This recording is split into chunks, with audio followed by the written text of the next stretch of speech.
Welcome back everybody, Matt the Man here. So I went and saw Doctor Strange in the Multiverse of Madness yesterday afternoon. They had an early screening on a Thursday. Kind of interesting. Normally on a Thursday you get maybe like a 7 o'clock showing. But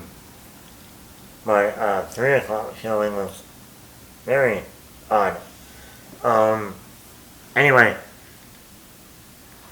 So this is number 28 in the Marvel Cinematic Universe. I know the other day I said this, I'm there about number 30, 31, when I was talking about something Marvel related.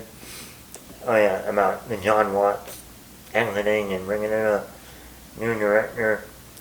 And this is actually number 28. Almost to 30. When we get Black Panther 2 at the end of the year, that'll be number 30. So, I want to first by saying, like I said, I enjoyed the first Doctor Strange. I started to appreciate the movie more and more over the year that each time I watched it, I liked it more and more. I've always liked the Benedict Cumberbatch as Doctor Strange, especially when you get into Infinity War. And then in Thor Ragnarok, even in Spider-Man No Way Home. No, I've always liked the character. And other than this movie, Doctor Strange and the Multiverse of Madness, has been my most anticipated Marvel movie for Phase 4. Meaning at Comic-Con in 2019, when they announced Blade, Ant-Man 3, Captain Marvel 2, what else? Black Panther 2, Eternals, what else?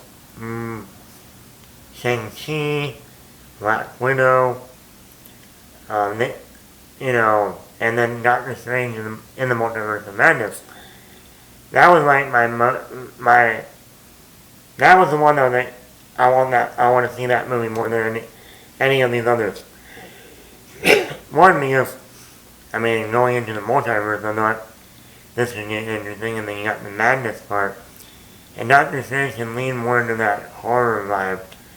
And then when they announced Elizabeth Olsen, and they had her coming out walking on stage, and that the Scarlet Witch is going to be basically a co-lead in this Doctor Strange movie, I was like, alright, now I'm on board. And then, of course, when they announced Sam Raimi directing, that got everyone happy. The guy who brought us the Spider-Man movies with Tobey Maguire. So I was very, very high on this movie. Let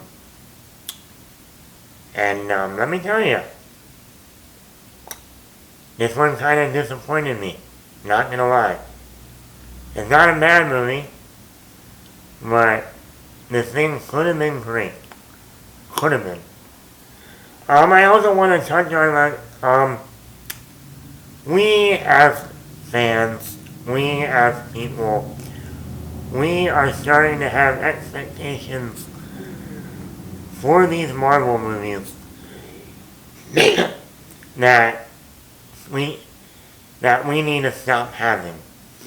Because people, before going into this movie, people have been theorizing, people have been expecting certain cameos, expecting certain plot lines, basically expecting other multiverses we might be going into.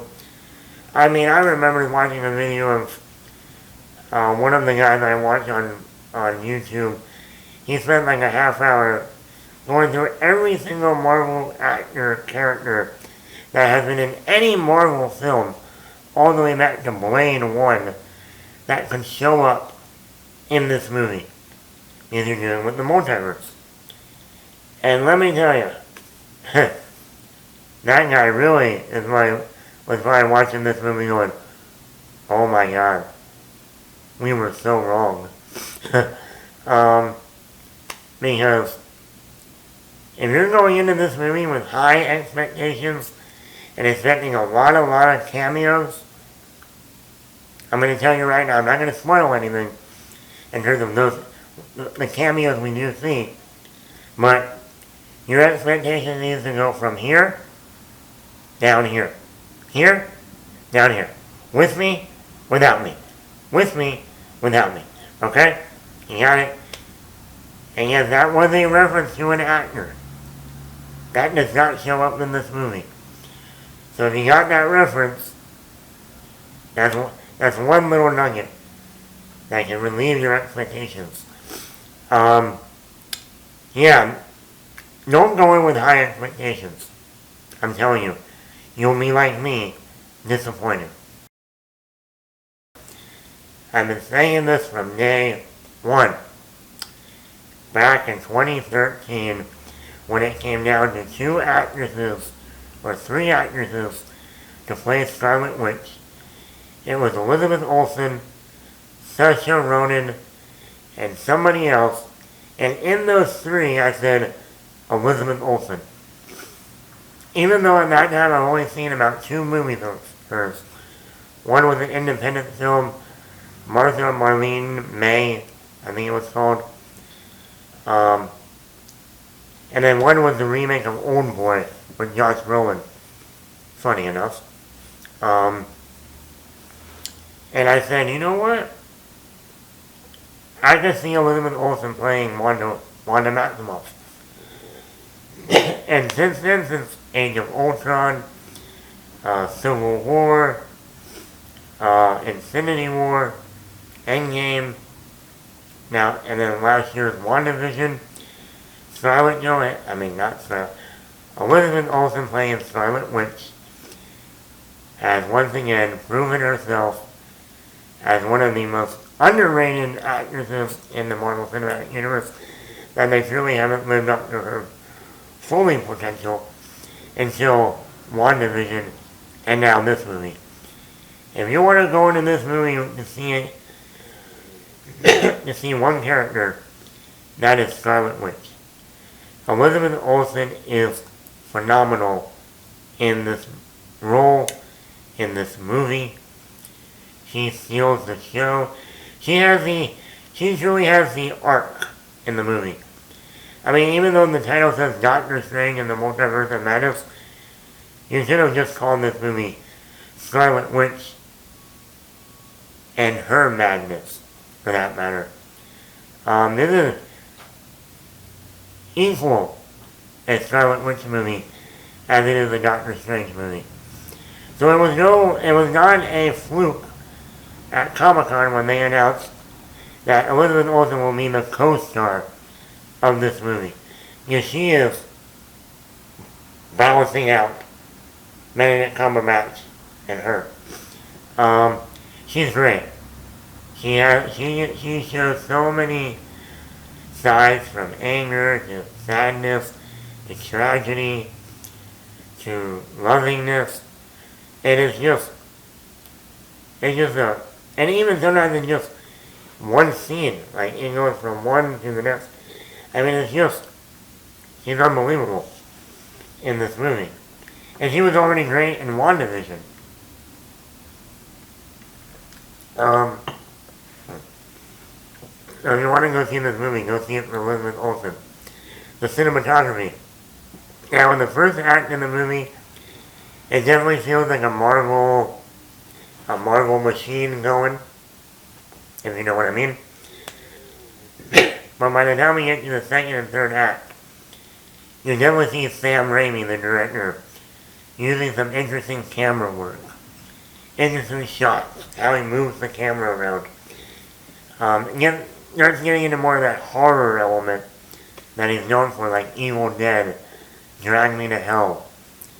Even in the Spider-Man films, he showed a little horror elements in there. Even the way he transitions, sometimes from one scene to the next, or has transitions throughout a scene. Very cool. Very, very different from most Marvel movies. And that's where you see Sam Raimi put his mark on this cinematic universe. Danny Elfman does the score for this movie. Definitely has some horror vibes to it. Definitely feels like a whatchamacallit, like when you have the Ouija board, like almost like a Drag Me to Hell when they're sitting around doing it and you have that kind of like horror music, low, soft. Excuse me guys. Danny Elfman, who also did the score for the Sam Raimi Spider-Man movies, obviously Tim Burton's Batman. He once again brings another interesting, unique score to this movie that, once again, when you look at the Marvel Cinematic Universe, is not really known for its music. Yeah, you have the Avengers theme, but that's really about it. Really. I don't listen to Marvel themes of their movies that much because there's not that many of them. So Sam Raimi's horror elements, visuals, the visuals in this movie are really good. Like I said, when Sam Raimi brings those horror elements, the visuals stand out. And then when Wanda Scarlet Witch is doing her thing, they really stand out. And the action scenes are actually really good in this movie. The one in the beginning of the movie that you see in the trailer with that giant gargantuan squid octopus monster. They have another fight scene between Scarlet Witch and Doctor Strange. Then you have another fight between Scarlet Witch and the Illuminati. I think that was more of a bigger highlight.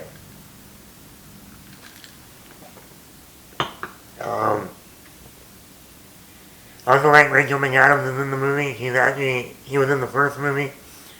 She actually had a lot more screen time in this movie than in the first movie.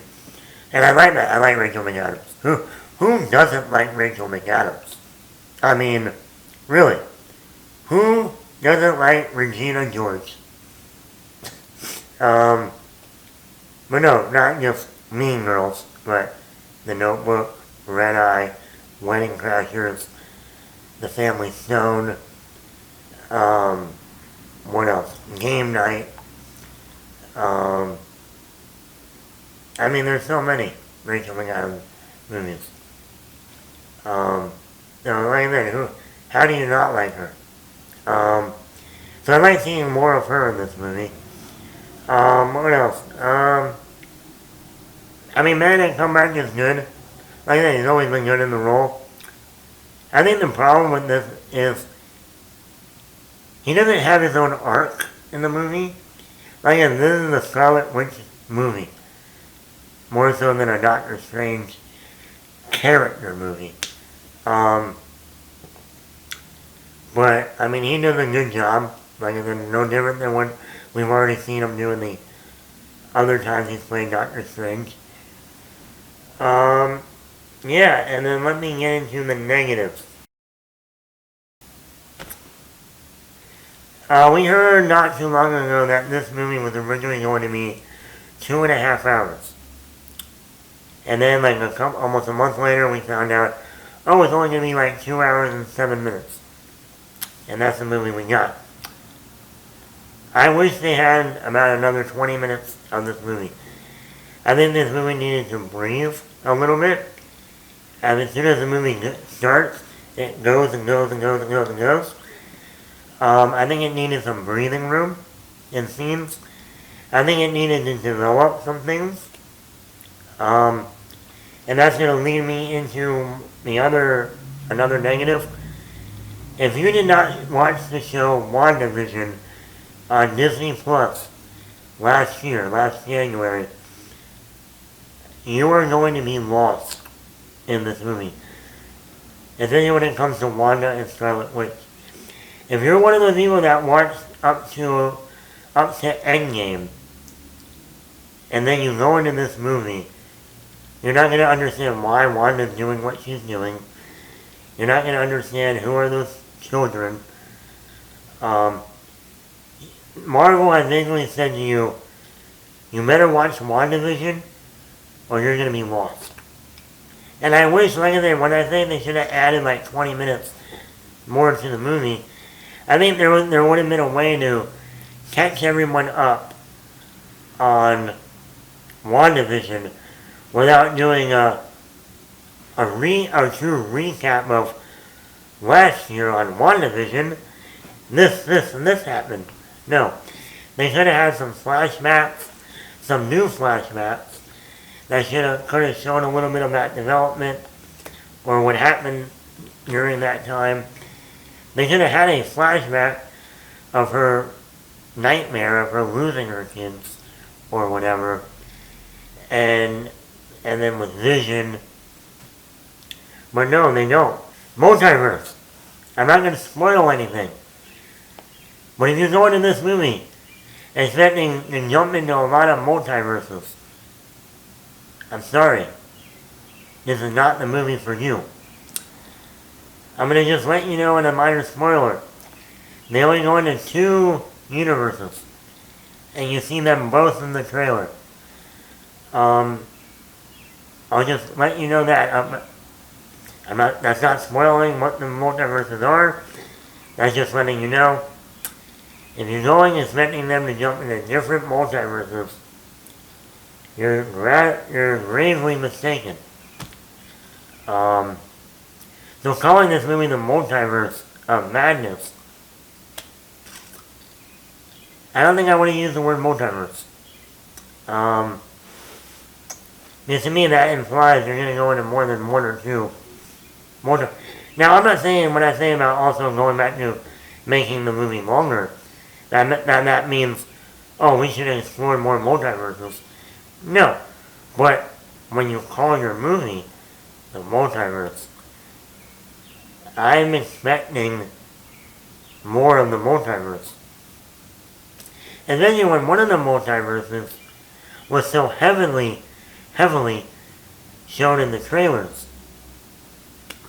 That really is a disappointment. Alright, what else? Cameos. Oh, those cameos. Oh man, I remember people. We were getting so hyped up on those cameos.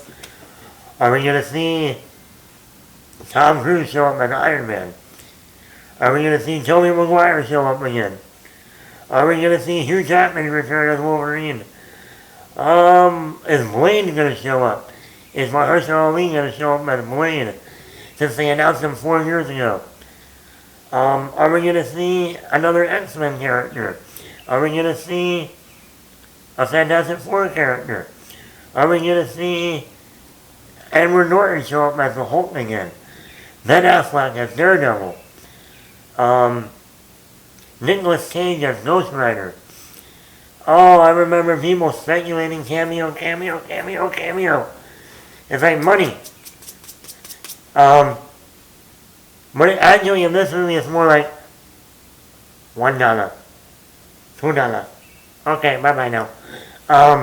Yeah. I'm not joking when I say $1, $2. Bye-bye now. That's what we get. It's very, very underwhelming. In fact, not only is it underwhelming, even the 2 cameos, I will say 2 cameos that we do see, 2 characters that do show up, it's so underwhelming it's not even funny. People, I have seen Infinity War opening day. I have seen Endgame opening day. I saw Spider-Man No Way Home that Saturday, not opening day. And let me tell you, Infinity War, when certain characters show up, cheering, clapping. In Endgame, when certain moments happen, characters show up, cheering, clapping. Spider-Man No Way Home, when even a year before the movie came out, we already knew that Tobey Maguire and Andrew Garfield were going to show up. Still, when they showed up in Spider-Man No Way Home, there was cheering and clapping. People, If I was in a drive-in movie theater, you know what I would have heard when a certain actor and character showed up? I would have heard crickets. I would have heard frogs burping or whatever they do. You know what I would have not heard? Cheering, clapping. No cheering, no clapping. And I'm watching this going, oh my God. Nobody in this full theater is cheering or clapping when this character showed up. And this actor. I went, oh my God. But here's the other thing. They don't do anything with the character. With most of the characters that do show up in this movie. One of them I'm not even going to go into because I really need to hear an explanation on why that character showed up in this movie. Out of every character you could have picked for this movie, Namor, Black Panther, you went with that character? Oh my God. Oh my God, okay. As they say in I Love Lucy, you got some explaining to do. Marvel, you got some explaining to do. Now this other character that shows up, once again, no cheering, no clapping, and for an introduction into this universe, that was so disappointing. I mean, that was so disappointing that me personally, I would be like, I'm not looking forward to that movie. You gave me no reason to look forward to that future movie down the line. Yeah, totally underwhelming. But yeah, I mean, those are my negatives. You know, don't go in expecting them to be jumping into multiple multiverses. Don't be expecting like 100 cameos. Expect 2. 2. That's a good number. 2. I guess they didn't have the budget. Yeah. So I don't know, like I said, they cut out 30 minutes from this movie. I don't know if there were more cameos. I don't know if they jumped into other multiverses. Maybe. But we didn't see that. Like I said, overall, I do like the horror elements. Like they brought something new to the Marvel Cinematic Universe. Elizabeth Olsen was very good. The pacing worked. The action scenes did work. Like I said, my expectations were here. And by the end of the movie, I'm like, I'm down here. Not down here, but like right in the middle. Not the worst Marvel movie. Definitely not the best. Overall, we give this movie a 3.9 out of 5. Like I said, not the best Marvel movie. Not the worst Marvel movie. But right in the middle.